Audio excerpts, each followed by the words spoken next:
Today we're ranking all 24 badges in Super Mario Bros. Wonder. I'm scoring each badge based on 3 factors: how effective they are at doing their job, how many different situations they're useful in, and the entertainment value they bring to the gameplay. Let's get started. 24. Rhythm Jump. The Rhythm Jump badge gives you 1 coin every time you jump to the music's rhythm, but only after you've done it 4 times in a row, and that's not an easy task. Even if you hit 4 beats in a row, you can't jump between them or it'll reset. You have to do a lot of work and plan your jumps just for 1 coin each. So the coins aren't very helpful, but maybe it adds a little bit of jump height. After all, he does do a pose for every successful rhythm jump, but no, it does not affect your movement whatsoever. It's practically useless, but maybe there's a little bit of entertainment value if you like trying to time your jumps. 23. Coin Reward. Coin Reward gives you 3 coins every time you defeat an enemy, whether it's by jumping on them or hitting them with a projectile. Like we discussed earlier, all yellow coins do is give you extra lives, and that doesn't really help, especially when you can buy a ton of them at the Poplin shop. At the very least, the reward you're getting is much better. 3 coins for every enemy is much better than 1 coin for every rhythm jump, and you actually get 5 coins for defeating bigger enemies. So if you actually want to rack up more extra lives, then Coin Reward is effective at doing that. 22. Sound Off. Sound Off swaps out most of the game's sound effects with a cappella versions of them, basically like this.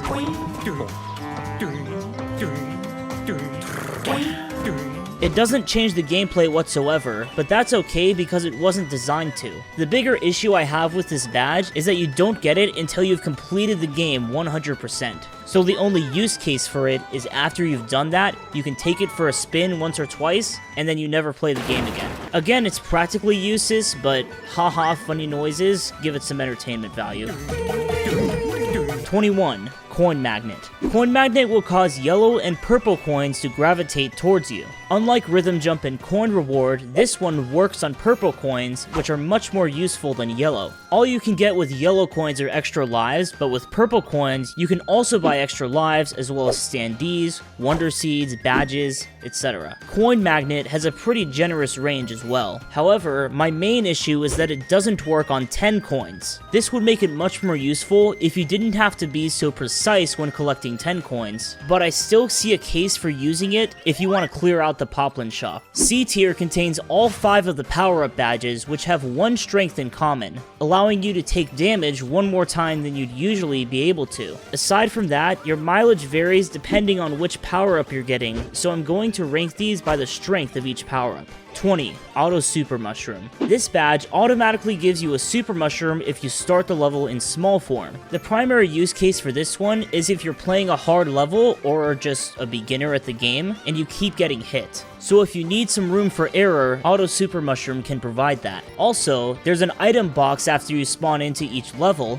so you can go all the way to any other power-up right from the beginning. I personally didn't use it that much because I knew I could get the best power-up only a bit later in the level, and I'd rather use a movement badge to actually avoid the damage I'd take. And of course, it's not useful if you already have a power-up going into the level. Overall, this is the first badge that I really see a case for using. 19. All Drill Power. This badge always gives you the drill whenever you touch any power-up, but the drill is my least favorite. The most useful part of this power-up is burrowing through the ground, especially when you can skip the danger in certain areas of a level. However, besides protecting you from above, it doesn't really help with movement or killing enemies. The drill is somewhat useful on the right levels, but if it only helps in levels that are good for it, it's not a great power-up. And besides, levels that are good for the drill already have the drill as their primary power-up.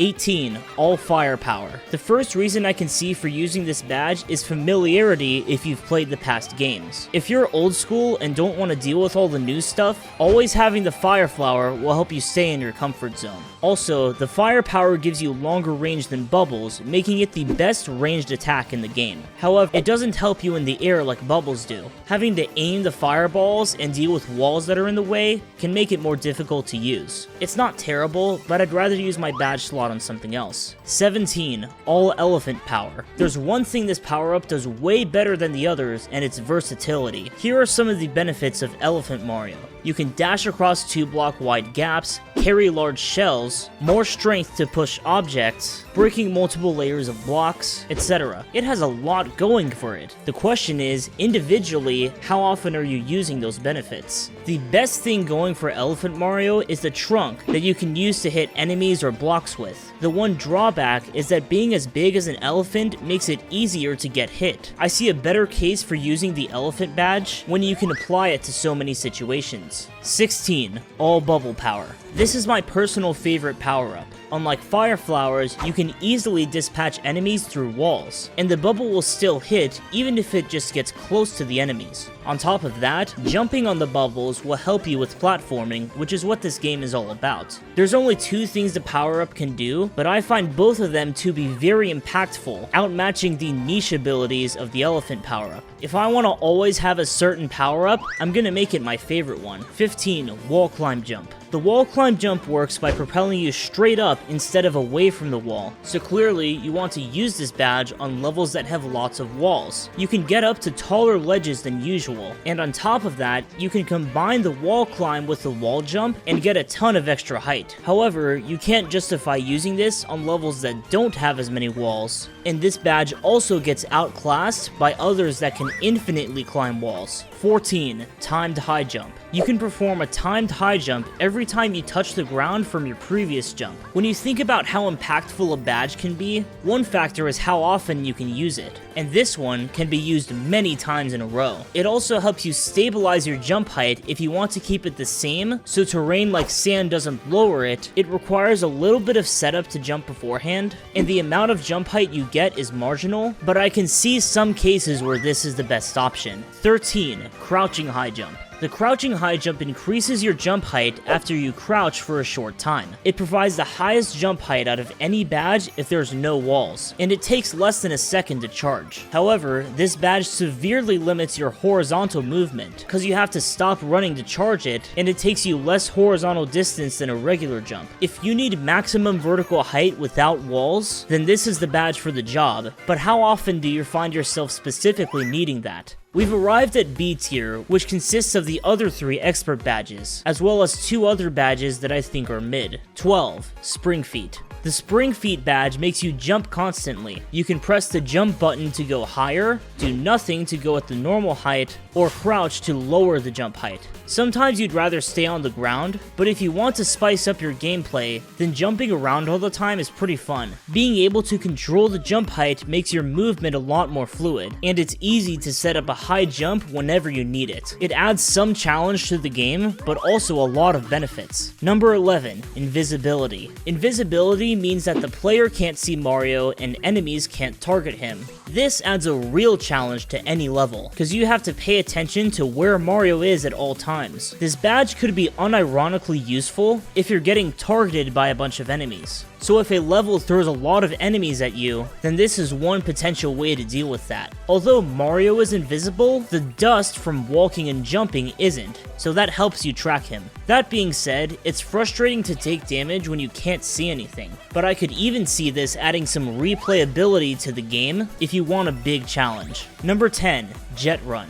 Jet Run gives you blazing fast speed, but doesn't allow you to stop running. It's even faster than Fast Dash, so speedrunners will love this one. But there's more. When you run off a ledge, you can jump in midair shortly after leaving the ground. This means it can cover the most horizontal distance out of any badge. If you really don't want to run, you can control your movement with short hops, so that's an option if you need to stay in one place. It adds some more fun and much more challenge, but you will probably die a lot more. Number 9. Fast Dash. Fast Dash gives you less speed than Jet Run, but you can stop whenever you want. So the use cases for this one and Jet Run are going to overlap, but if you prioritize practical use over entertainment value, then this is the version for you. You get lesser versions of the same benefits, which makes it more useful when you can keep your control.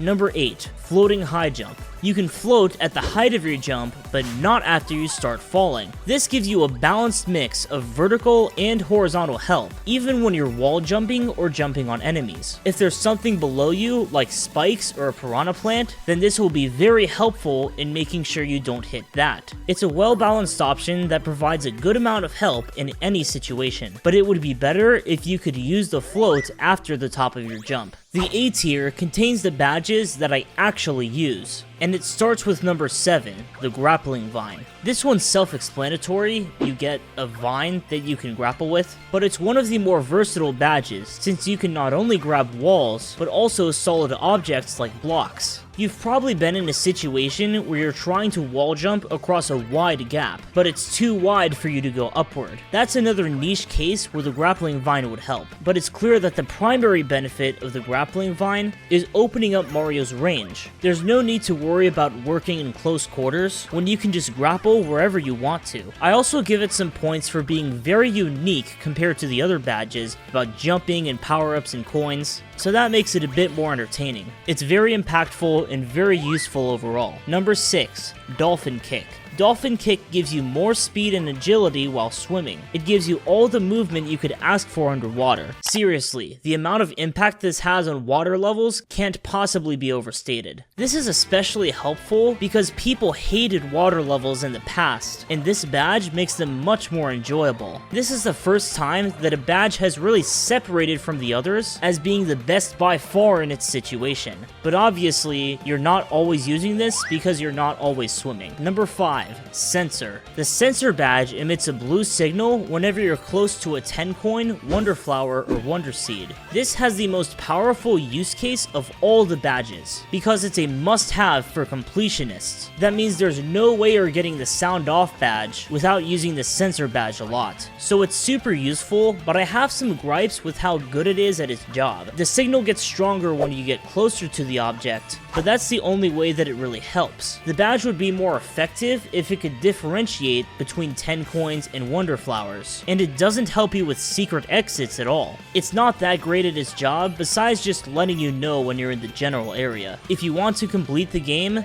this is how. Number 4, Safety Bounce. Safety Bounce gives you a second chance after you fall into something that would kill you instantly. This has a very clear use case on levels with lots of pits or lava or poison, which is all of them, but some more than others. The power-up badges will help you when you take damage, but they won't protect you here, while Safety Bounce will. It also helps you go for 10 coins that have pits below them. However, it doesn't guarantee that you're safe after getting bounced. You have to react quickly enough to get back to safety, and on the way back, you have to avoid taking damage or falling again. Number 3, add exclamation point blocks. These blocks will appear throughout the level and help you in a variety of ways. They can give you items, protect you from danger, and reveal hidden blocks that give you other stuff. They provide platforms that make it much easier to navigate levels. And honestly, there's too many ways that they can help that I can't list them all here. It essentially puts your game on easy mode. Number 2, Parachute Cap.